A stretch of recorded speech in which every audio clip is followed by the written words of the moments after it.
Hello and welcome to the Boxcast. I am trapped in a box, but you can call me Mark. Today I am using Gephi, a freely available network analysis program to begin analyzing the networks created by YouTube gamers. My first big project is going to be the Yogscast. Every video I'm going to add a new channel to this network, and hopefully we'll see some interesting patterns emerge. So, let's get into it.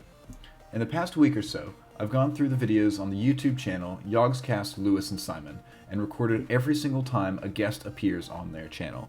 This is the first part of the result. You'll see the other 3 graphs that I've created. This is just 2011. And that's where I'll begin. My analysis begins at the start of 2011. Before that, both the resolution and the production clarity were too poor to tell who the guests were, not to mention how horrible the descriptions were. In this first year, there were a total of 6 collaborators. The channel was definitely in its early days, and besides the main Minecraft series, the channel was mostly Minecraft maps and convention blogs. The production quality was actually very homemade, which I actually found really endearing. Hannah was the top collaborator this year. Mainly from a Condemned Criminal Origins series with Simon, she had a total of 23 appearances. Total Biscuit was next, in part because of his 14 episodes of Magicka, a game I wish I had the coordination to play. Next comes Sips, the real guy. He has the 3rd greatest number of appearances, all from videos made from the Christmas live streams late that year. Duncan was in the same deal as Sips, but he had just 1 fewer video. Coming in runners-up are Athene and Jesse Cox, both of whom were just in a single video. This is Athene's only appearance on the Yogscast channel. I don't know much about him. Maybe after I finish with the Yogs, I'll go through and see if he has a network. I should note at this point that I'm only counting the videos in which guests appear by name. There are a couple appearances this year by other future members of the Yogscast who use pseudonyms and are never revealed as themselves. For example, Fumblemore. Actually, I think that's Duncan, but see, that's another reason. I just don't know. I'm not including these because I don't know, and because from our research, since they're not themselves, they're kind of irrelevant. Let's move on then to 2012. Whew, all right, here we are. Wow, 2012, the channel kind of exploded, just a little bit. Athene didn't appear again, but Lewis and Simon gained 19 other collaborators for a total of 24. Yeah, that's quite a few more. The Yogscast began to blossom this year, as you can see, and Simon and Lewis early on in the year fell into a pattern of their Tekkit modded Minecraft series, heavily depending on those videos. Duncan was the top collaborator again this year, thanks to Tekkit. Sjin, the newcomer, came next, again because of Tekkit. And then Sips, as well, 3rd greatest number of appearances, also because of Tekkit. I noted 2 collaborators this year who are not YouTubers themselves, but played a pretty significant role and are kind of celebrities.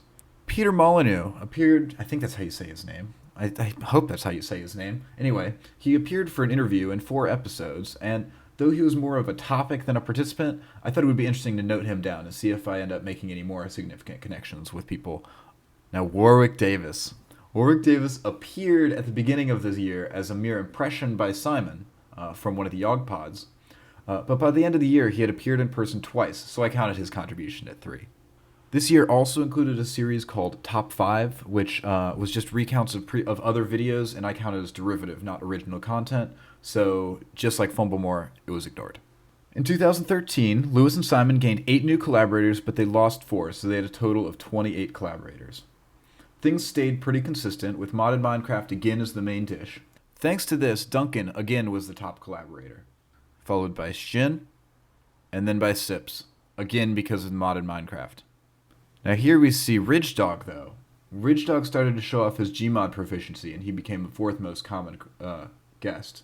But Hannah, the original top contributor, for the 2nd year in a row was only at 14 channels. 14 episodes. In other news, Warwick Davis made it back on, and a chivalry tournament helped rope in a lot of other channels that wouldn't have showed up on the channel otherwise. For example, we have Husky, and we have Krendor. Yeah, for example, those guys. And now we arrive at 2014, the most recent full year.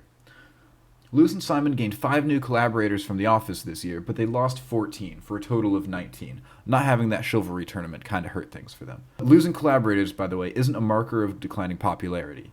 In many ways, this is their most successful year yet, with their MoonQuest and Hole Digger series and their continuing of Gary's mod.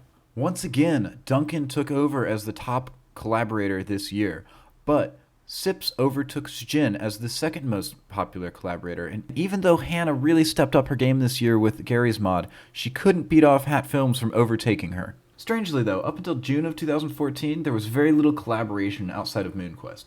The two were able to sustain on their own, basically. Then the Yogscast discovered Gary's mod and collaboration expanded. The world was changed forever. It was a whole new channel. So now, we are all caught up. This is all of these years put together. I haven't done 2015 yet because if I did it today, tomorrow it would be out of date and I would just be frustrated. So I'm going to wait on that one. As you can see, Duncan is by far the top collaborator, followed by the buds, Sips and Shin, who, believe this, they are actually tied at 281 appearances each. I hope you guys thought this was interesting. I'm sorry if it was a little boring this time. All I have right now is basically one data point, so I literally had to put a script in front of me so I had enough to say. It's less of me exploring the data and me of just presenting the data right now. Once we add a second network, though, I'll be able to explore and see what kind of interactions we have. Things will get really interesting, and we'll be able to see some sort of power structures emerge. Next time, we're going to be adding in Hannah, or as she was previously known, Yogscast 2. And I've already collected the data, so I can already tell you I was surprised by her stats. By the way, I did the best I could, but if you guys notice any errors or anything I missed, this is all a work in progress, so please let me know. Also, subscribe so you can keep up. I'll be adding at least one new channel to the network a week, so I'll post the links where I can on Reddit or whatever, but if you guys subscribe, then I'll know that there's interest, so I'll probably be more prompt with it. And I do have some other videos. If you do think you'd be interested, please give them a glance. They're mostly me stumbling along in games. I honestly don't know what I'm doing, but I have a fun time with it. I have a good time with it, and with some feedback, I really could get into it. Anyways, thanks guys, and I will see you next time.